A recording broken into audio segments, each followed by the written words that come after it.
এই খাবারটা ছোট বাচ্চা না বড় বাচ্চাদেরও কিন্তু অনেক পছন্দের। আমার বাচ্চাদের সাথে আমারও অনেক কিন্তু পছন্দের। যাই হোক, আসসালামু আলাইকুম, ওয়েলকাম টু মাই ভিডিও। কেমন আছেন সবাই? আশা করি ভালো আছেন। চলুন তাহলে রেসিপিতে ফেরা যাক। আমি এখানে হাফ কাপ মতো আলমন্ড বা কাঠবাদাম নিচ্ছি আর হাফ কাপ মতো ক্যাশিউ বা কাজু বাদাম নিচ্ছি। আপনারা চাইলে পিনাট দিয়েও করতে পারেন অথবা হেজেলনাট। এই নসিলা বা নিউট্রেলা মেইনলি হেজেলনাট দিয়ে তৈরি হয়। বাংলাদেশে হেজেলনাটটা সেরকম অ্যাভেলেবেল থাকে না, আর অ্যাভেলেবেল থাকলেও সেরকম কোয়ালিটি ভালো থাকে না, আর হেজেলনাটের দামও কিন্তু অনেক বেশি।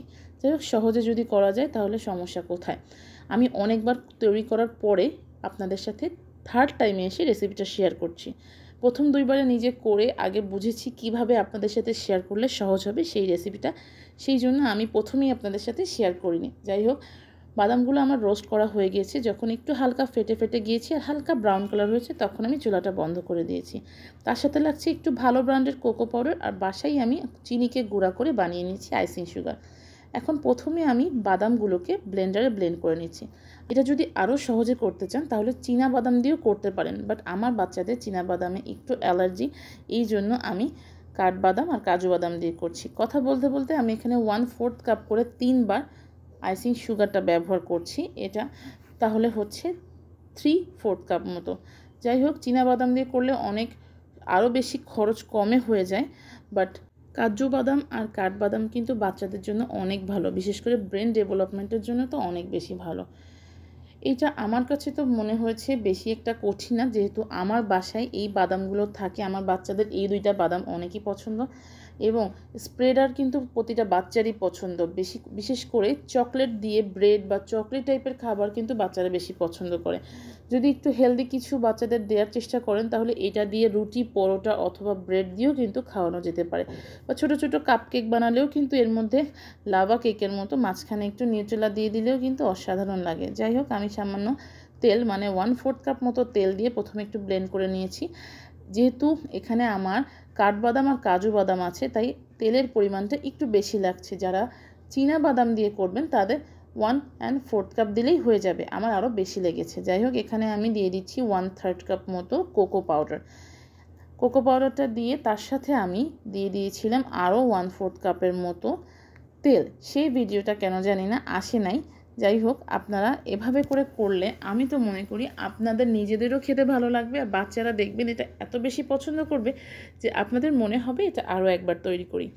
এখন এগুলো সব কিছু আমি খুব ভালো মতো ব্লেন্ডারে ব্লেন্ড করে নিব। ব্লেন্ডারটা একটু ভালো বা শক্ত ব্লেন্ডারে ব্লেড থাকলে, অথবা ব্লেন্ডারে ব্লেডের পরিমাণটা একটু বেশি থাকবে এরকম ব্লেন্ডার দিয়ে করবেন, তাহলে হবে কি এটা খুব সুন্দর স্মুথ একটা ব্যাটার তৈরি হবে।